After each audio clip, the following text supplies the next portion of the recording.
on. That's what we did. We started a love train.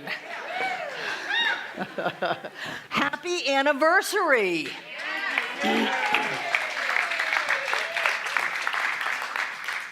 We like to say that we started the center, then it was Center for Creative Living on January 15th, 2095, but really it started before that. I was the minister of the Miami Church of Religious Science for 5 years. I left that with what you might imagine would be young, unskilled Barbara drama. There were some attorneys involved, and I swore off ministry. Did you do anything illegal? No, I did not do anything illegal. Well, I had a lawyer, yes. Lawyers tell you what you don't know, you don't know. So I swore off ministry and said, I'll never do that again. That's crazy, to put yourself at the mercy of the masses, and was adamant. We moved up to Asheville. I was the assistant minister with Chad O'Shea at Unity, teaching Science of Mind classes. That's where I met Larry Williams. He took my first Science of Mind class over there until Chad found out what I was doing and said I couldn't do that anymore. So I knew I had to leave that. I tried going to UNCA, making straight A's. I was in the National Honor Society and all of that. That wasn't doing it. I tried gardening. The last garden I had was an acre, and I gardened it by hand. I mean, I had some tools, but it was a hand garden. It wasn't a tractor farm. It was a garden. And I realized that wasn't doing it. And you know how sometimes when you've got this thing inside of you, some people in ministry call it a calling. It's something that just is kind of getting you. It comes in the early hours of the morning. It talks in the side of your consciousness, and it just doesn't seem to let go. Well, I had this, and John knew it. And during that time, we would go down to Florida for the holidays. School was out, John had time off work, and we would go down to Florida. And those of you who know me know that I like to fish. We did not have a boat. That was not one of our boat times. And there's a beautiful key down in the Keys called Bahia Honda. We would go down there and hang out. And then up Spanish Channel from there is a bridge. And it's a bridge that I met with my first husband. It's a bridge called No Name Bridge. It's called No Name Bridge because it goes to No Name Key. And No Name Key is a key in the Florida Keys that was set to be developed, and then for whatever reason, the development was shut down. But not until this amazing bridge was built. It's this gorgeous bridge over Spanish Channel. It doesn't have any traffic on it.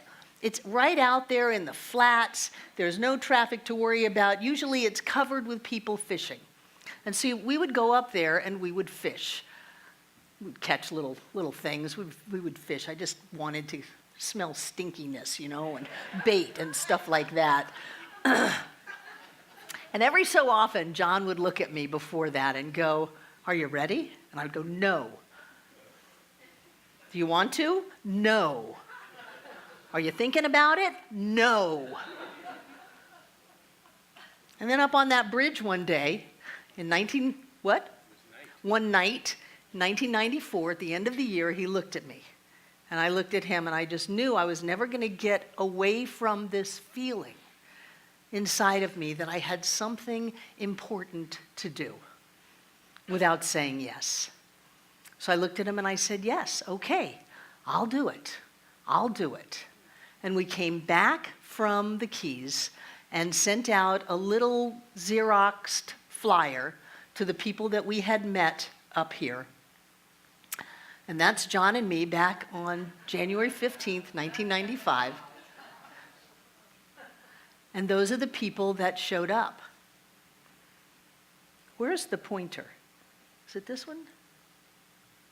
How do you make it point? A little red button. At any rate, if you look up in the upper left corner, that's Devon. Devon was a baby that day, but she showed up on the very first day that we met to create a center. And we had an old farmhouse, and in the couple of days before this particular Sunday, we took all of our dining room furniture up the big stairs into the giant attic of the old farmhouse and moved all of our living room furniture into the dining room. And we went out to Office Depot and bought 30 folding chairs out of our pocket. And I remember John was aghast when I went around and ripped all the tags off of the chairs, because we were not going back.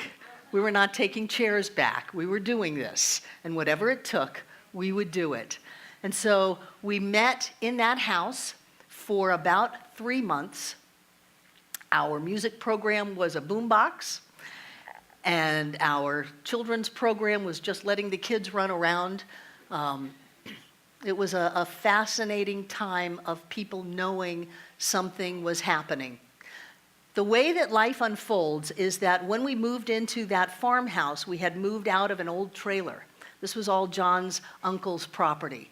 And we moved out of an old trailer and we rented it out 3 years prior to this. And we started having the center meetings in the farmhouse. And 3 months into this, the people that we had rented the trailer to 3 years ago came up to us and said, "Do you remember when we rented the trailer and we said we were going to save our money and we were going to get a deposit, a down payment to buy a house? Well, we did that and we're moving out." And so we had outgrown that living room on day one. Well, yeah. And so what we did was we took that trailer and we peeled the front of it off. We had creative destruction days. They were so much fun. Everybody got a sledgehammer. We had people who were more skilled with sawzalls, and we just whacked this thing to where the front of it was open. Then we poured a 30 by 30 foot slab onto it. We did all of it ourselves, built the walls, pushed them up. That was my dog Bear. Put on a roof. Drywalled it, painted it. Do you see how it's just hooked onto the trailer?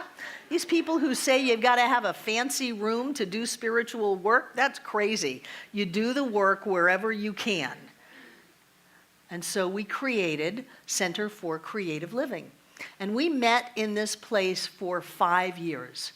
The trailer, which was above ground, was 3 steps up. And so we called that the mezzanine. It had 2 bathrooms, tiny that they were, but we had bathrooms. We had a little tiny kitchen, and we could pack 165 people in there if you sat 2 to a windowsill. And we did. 5 years down the road, we realized we had to move, that we had to do something, and we did not know what we were doing. Never think that you have to have a plan before you do what you're supposed to do. Just go ahead and do it, and it'll work out if it's supposed to work out. So John, while he's cooking, you know this guy, he's cooking the first celebration and commitment dinner. He's making salmon and brandied carrots and all this food. He rolls out a piece of paper and sketches what all these years later is very much the way our center looks today. Taped it onto the wall and talked to the people about this idea that we had of building, of moving. And here's everyone. This is where we had our Sunday celebrations. The mezzanine is up to the left. And these are all the people that showed up to talk about a greater idea. Rick and Katia owned some land in West Asheville, and they were very generous with us in this land. And that's what it looked like before we moved in. It had a little trailer on it, just like the one that we started with out in Fairview. So we bought the land. They gave us part of it. We bought the rest of it. We blessed it. There's Barbara with a shovel and heels. At the groundbreaking ceremony. It was great fun. And then we started to build. That is this corner right here, where we dug out the hill, started pouring 20-foot high retaining walls, had a lot of equipment. We hired out all of the really big stuff, but everything else we did. That's John Gustafson. I put rebar in that footer in the back of this sanctuary. Not only that, we put crystals in all of the corners before the concrete was poured. We cut the block. That was our music director at the time. We laid that tile floor out in the front. That's me keeping track of the very complicated pattern. And then after 15 months of every Saturday, 30 people would show up here. We didn't have running water. We didn't have electricity. We would cook on the barbecue grill, and we kept drinks in the cooler. Every Saturday for 15 months, 30 people showed up to build this place. And then we had this. We had a building. But not only did we have a building, we had a place for people to come. I knew that there was something that was calling me, and it wasn't always a sense that was concrete. Sometimes I would hear voices. I would hear people crying out, and people that said, life isn't supposed to be this hard. There's got to be a better way. There's got to be my people somewhere here in Asheville. And when we moved into Asheville, a lot of those people found us. It was hard to find us in Fairview. We would get phone calls from people who said, I've gone 4 times and I still can't find where you people are.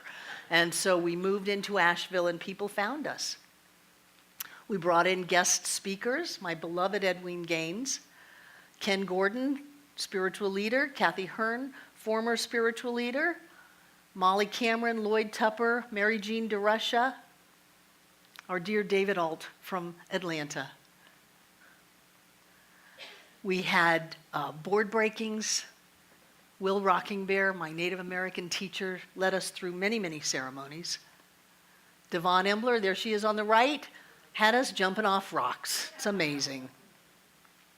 A group of people went down the Green River, Snake River, Dirty Muddy River, St. John? San Juan. San Juan River. This really big river in Utah where they had to camp out, and if you carry it in, you got to carry it out. That's Rodney, our softball team coach. This is how consciousness works. We had one season that we didn't win a regular season game, and still we brought home a trophy.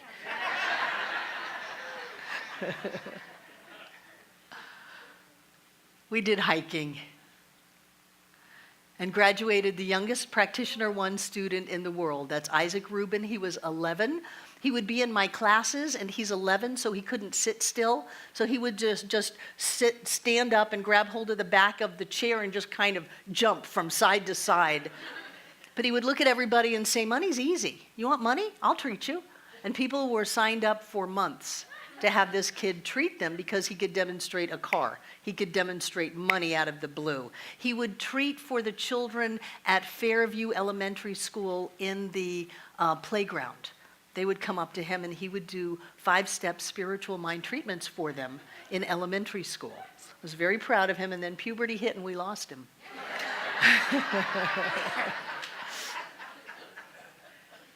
Here are our practitioners. Our dear Dorothy Leahy and Frances over on the right, and Carol Byro still with us. More practitioners. Shirley Williams. Yeah, it's a little bit of an opening door. And our birthday parties, we've had parties here, and we've walked on fire. And this you may not know, we've had candlelighting celebrations and had practitioner gatherings, not the one recently, but one 10 years ago. They came to our center. We changed our name back in, I think, 2008 to Center for Spiritual Living Asheville. You may not know this, we built 2 schools in Cambodia. We had a connection with one of our members adopted a child from Cambodia and had a connection there, and so we built 2 schools for the kids. Yes. The thing about schools in other countries and developing countries is that the children don't go home after school. They often go into the jungle and they sleep there. So part of what we wanted was for them to have a safe place to sleep at night after school. and before the next day started, and to have food that they could eat, because they were just wild children. And they would come out of the jungle and go to school. And we gave them a chance to have a different life. We ran out of space for our kids. Those of you who know where the offices are, picture 30 children up there every Sunday. That's what we had.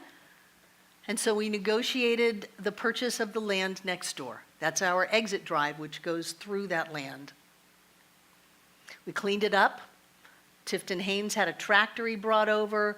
We put some fencing up and started moving dirt. Those of you who have built know that half the work is in the dirt.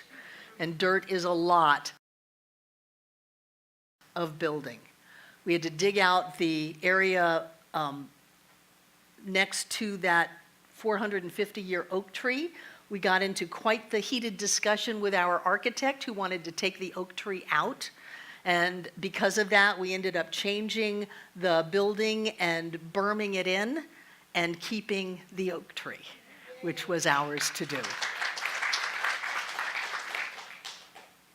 More concrete, children. One of our children that passed, her ashes are in those walls. The kids would do paintings and blessings and bring toys and put them in the wall before the drywall came. If anybody ever tears that building down, they're going to be amazed at what's in behind that wall. We started a school, Light of Wisdom School. One of our members, Hunter Miller, is Nancy in the room? Nancy's son was told he could not come back to Buncombe County Public School unless he was drugged, unless he was put on Ritalin so he would sit in his seat. And we decided that there was nothing wrong with Hunter, who was at the STEM high school now getting college credits, and that we would create a space for the Hunters of our community to have a place to go to school. Trinity and Dylan went to that school, where kids could be kids. And then we had the 3 buildings, 2 phases, 3 buildings. And it looks very much like that right now.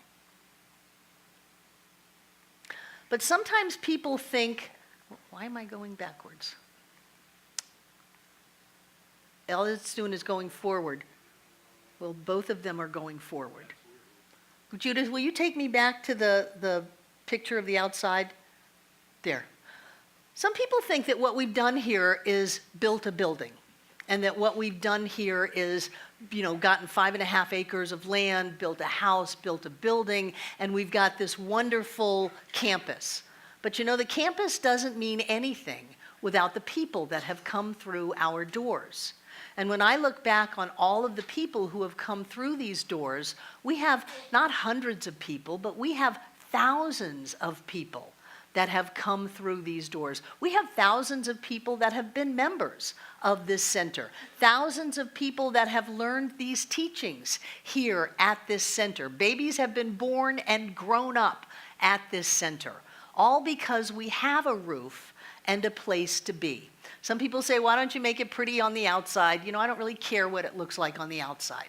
I care who's on the inside and what we're teaching and what we're learning and what we're doing in these walls. But something started to happen about 15 years ago. And that's when Devon and Rodney Embler decided that we could take the very poor quality recordings that we had. Our first camera was this big. It was called a flip camera. And you stick it on a stand and push a button, and it was like an Instamatic camera, only a video recording. And they said, we can take these and we can do something with them. It's called the World Wide Web. At that time, 15 years ago, it was a novel concept. You mean you can just put these out there and someone can go and listen to them or watch them? Yes, we can do that. At one point, it was from cassette tape to the World Wide Web, digitalizing as we went. And so we started doing this, and things have happened. Because not only are we dealing with inspiring, teaching, nurturing, and loving those who come in these doors, but we are able to reach out to people all over the world. And Devon and Rodney have been working on this as volunteers for 15 years.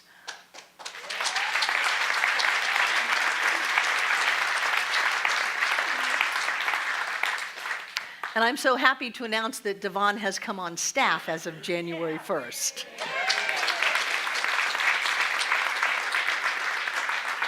What are you the head of? You're the media director. We have media, and it gets to be directed. It's wonderful. So one of the things that Devon has been doing is giving us some website statistics.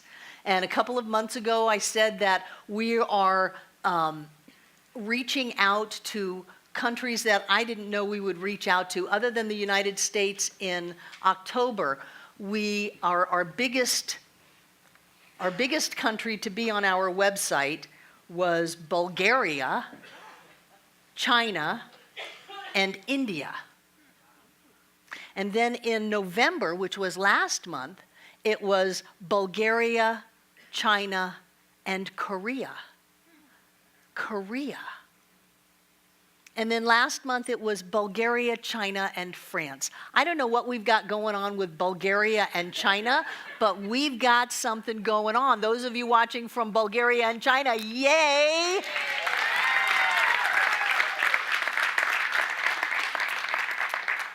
So last month we had over 9,000 people visit our website. We had 3,200 views on YouTube, which watched 44,000 minutes. Now, if you start to watch a video and you turn it off, they only count the minutes that you watched, not how long the video is. So this is actual watching of YouTube videos. They're watching Science of Mind 101, Science of Mind 102, the Master Key System. They're watching Sunday morning celebrations, this celebration.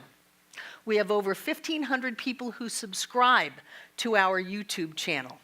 This is what our website looks like. If you haven't been there, I encourage you to go. The website address is www.cslasheville.org, and that's where you'll go.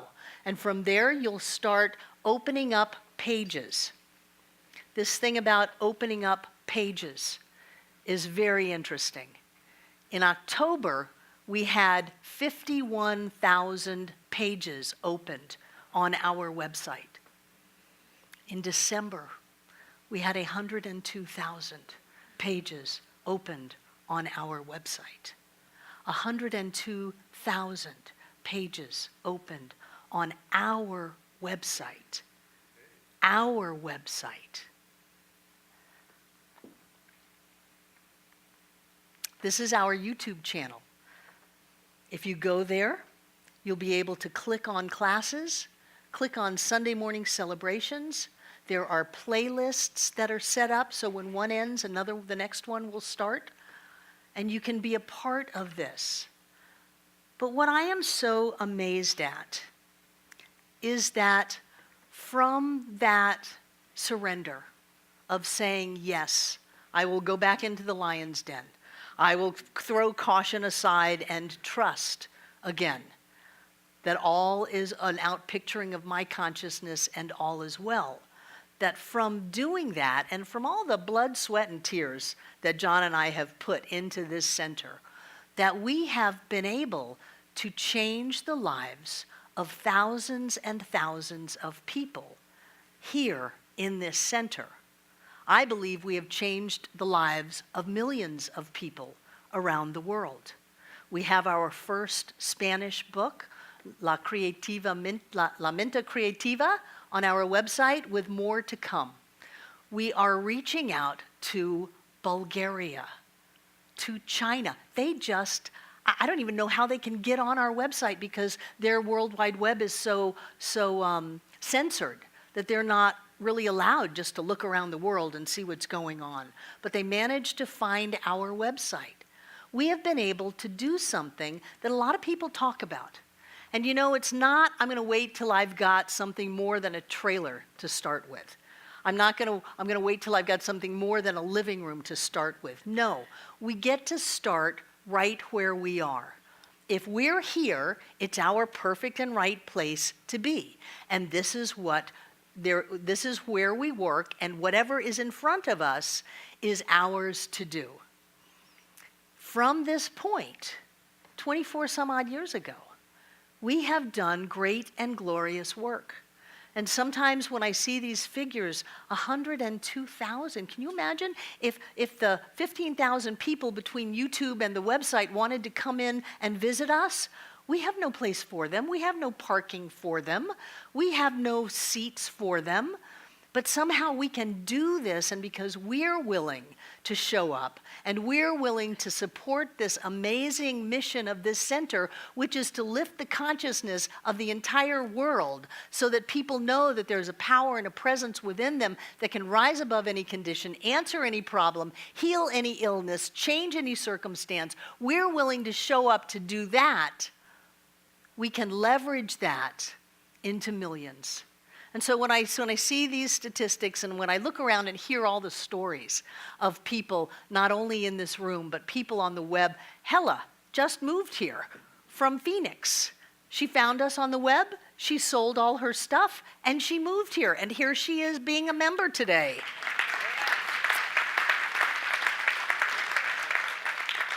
So what I want you to know is that you are a part of something amazing, something grand and glorious, something magnificent. And it's not me and it's not John. John and I could not have done this. It had to have been all of us. And we stand on the shoulders of giants, people who have passed, people who have worked and for whatever reason left, gone on their path to do what is theirs to do.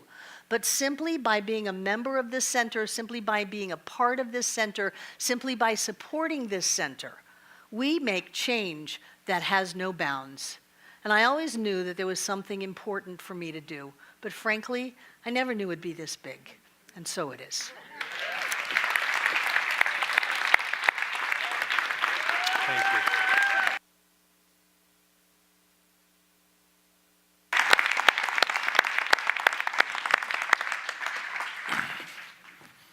Thank you, Barbara. Good memories.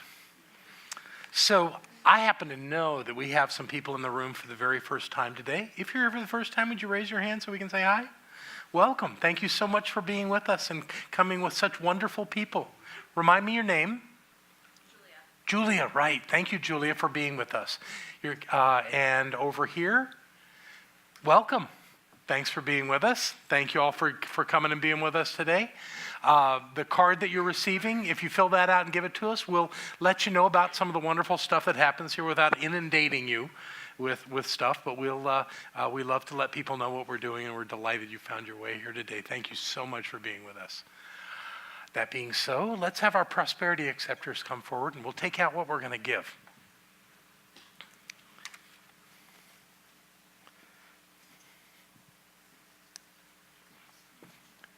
Mandy, I got your check.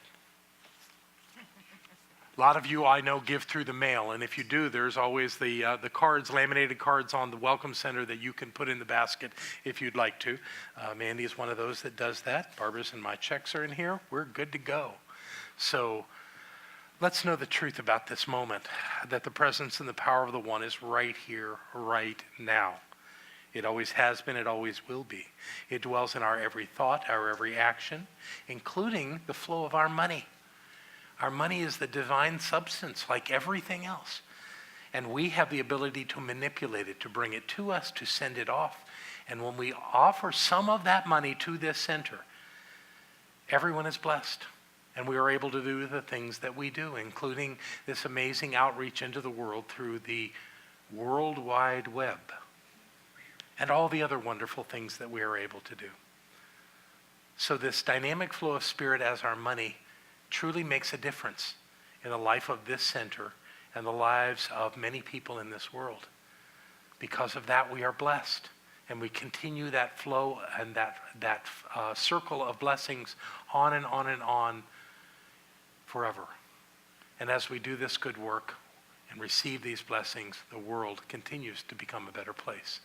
Knowing these things I say are so, I invite us all to say these words together aloud. I freely and joyously give from the abundance and fullness of my overflowing wealth, knowing my gift goes with love as it touches and blesses the world.